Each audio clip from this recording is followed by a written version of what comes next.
All right, in this explainer, we're going to break down a step-by-step method for turning a simple desire into actual financial reality.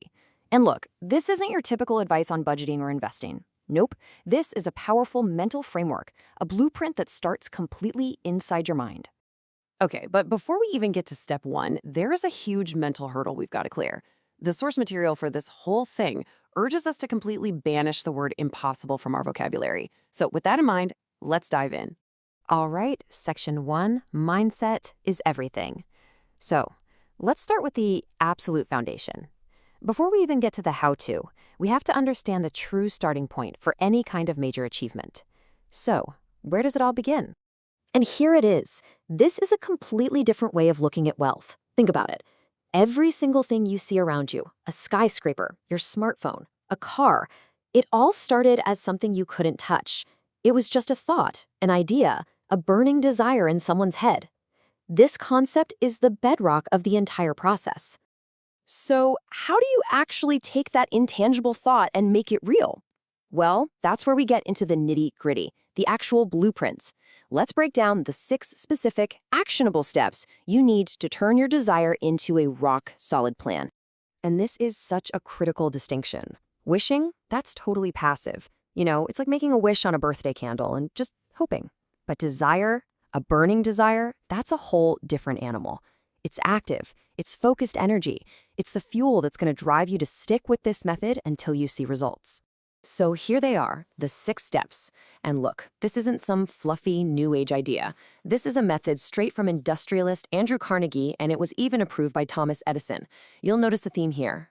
Definite. An exact amount of money, exactly what you'll give in return, a definite date, and a definite plan. Why? Because vagueness is the absolute enemy of this process. And that quote right there nails it. See, that 6th step, that's the real magic.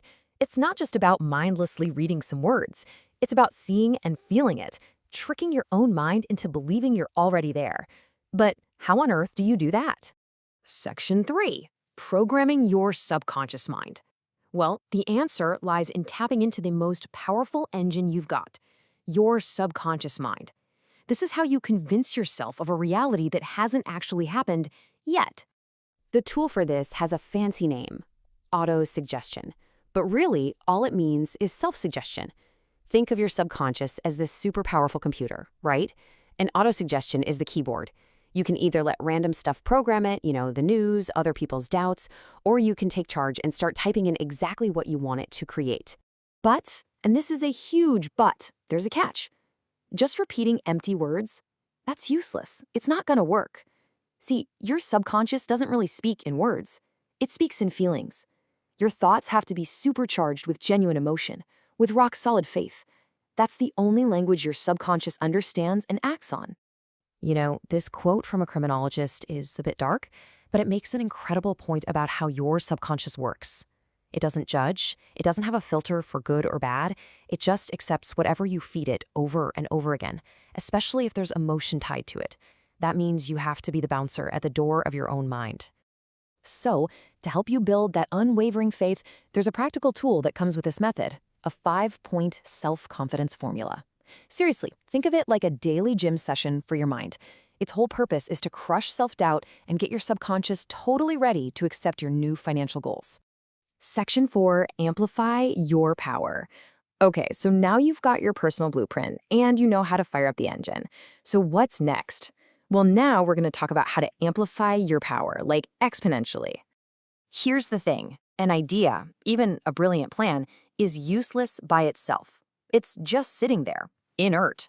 To bring it into the real world, to translate it into action, you need power. And the source of that power? It comes from a concept called the mastermind. And get this principle is said to be the secret behind almost every great fortune ever made. The beauty of it is, you don't have to be the expert on everything. You can literally create a group to tap into the combined knowledge, experience, and energy of other people who are on the same page as you. And you can see this concept in action throughout history. Think about Andrew Carnegie, Henry Ford, even Mahatma Gandhi. The idea is that when you get 2 or more minds working together in perfect harmony, something incredible happens. They create what's described as a third mind. This invisible, intangible force that's way more powerful and creative than any one person could ever be alone. Section 5, your decisive choice. All right, we've covered a lot. We've talked about the mindset, the 6-step blueprint, the engine that powers it, and how to amplify that power.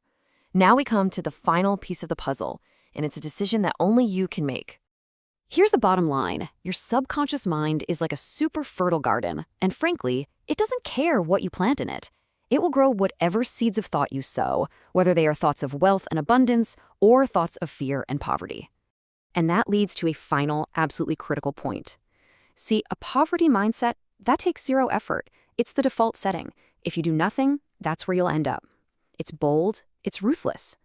But riches, wealth, that's different. It's shy. It has to be attracted. It has to be built on purpose, with a definite plan, with persistence, and with that burning desire we keep talking about. So that brings us to the final choice, doesn't it? You have the roadmap. The steps are laid out. The entire philosophy boils down to this. You are the master of your fate, the captain of your soul, because you have the power to control your thoughts. The only question left is, what are you going to demand?